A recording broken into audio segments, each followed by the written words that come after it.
Hi అండి. Onion లేకుండా పన్నీర్ పులావ్ అయితే చేస్తున్నాను. చాలా అంటే చాలా టేస్ట్‌గా ఉంటుంది. ఆనియన్ లేకపోతే బాగోదేమో అని అనుకుంటాం గానీ చాలా బావుంటుంది.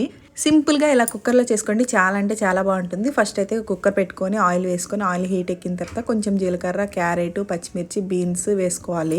ఇవన్నీ వెజిటేబుల్స్ అన్నీ లైట్‌గా ఫ్రై అయిన తర్వాత దాంట్లో ఇంకా పన్నీర్ పీసెస్ కట్ చేసుకొని తర్వాత ఒక టమాటా కట్ చేసుకొని వేసుకొని దాంట్లోనే బాగా కలుపుకోవాలి. ఉప్పు, పసుపు, అల్లం వెల్లుల్లి పేస్ట్ కూడా వేసుకొని వెజిటేబుల్స్, పన్నీరు, టమాటా బాగా కలుపుకొని మంచిగా నూనె పైకి తేలిన తర్వాత బిర్యానీ రైస్ వేసుకోవాలి. రైస్ బిర్యానీ పౌడర్ అయినా వేసుకోవచ్చు. నేనేంటంటే ఎప్పుడు ఈ అమ్మహార్ ప్యాకెట్లు చేస్తాను కాబట్టి ఇంకా బిర్యానీ మసాలా అనేది అవసరం లేదు. కొత్తిమీర, పుదీనా ఇంకేది అవసరం లేదు. చాలా అంటే చాలా బాగుంటుంది. అందరికీ బిర్యానీ ప్యాకెట్లు దొరకవు కాబట్టి బిర్యానీ మసాలా వేసుకోవచ్చు.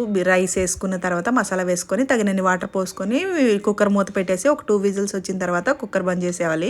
స్టవ్ బంద్ చేసేసి ఇంకా విజిల్ అంతా చల్లగా అయిన తర్వాత కుక్కర్ మూత తీసి వడ్డించుకుంటే చాలా అంటే చాలా బాగుంటుంది. టేస్ట్ అయితే చాలా అంటే చాలా బాగా వచ్చింది. ఒక్కసారి ట్రై చేసి చూడండి. నాకైతే ఇంకా కోల్డ్ అయితే తగ్గలేదు. కోల్డ్ తొందరగా తగ్గాలంటే ఏం చేయాలో కమెంట్ చేయండి. అదే చేస్తాను. అస్సలు తగ్గట్లేదు. అసలు మాట్లాడడానికి కూడా రావట్లేదు అనమాట. గొంతంతా పట్టేస్తుంది. ఒకసారి ట్రై చేసి చూడండి ఎలా వచ్చిందో కమెంట్ చేయండి. వీడియోకి లైక్ చేసి సబ్స్క్రైబ్ చేసుకోండి. Bye bye.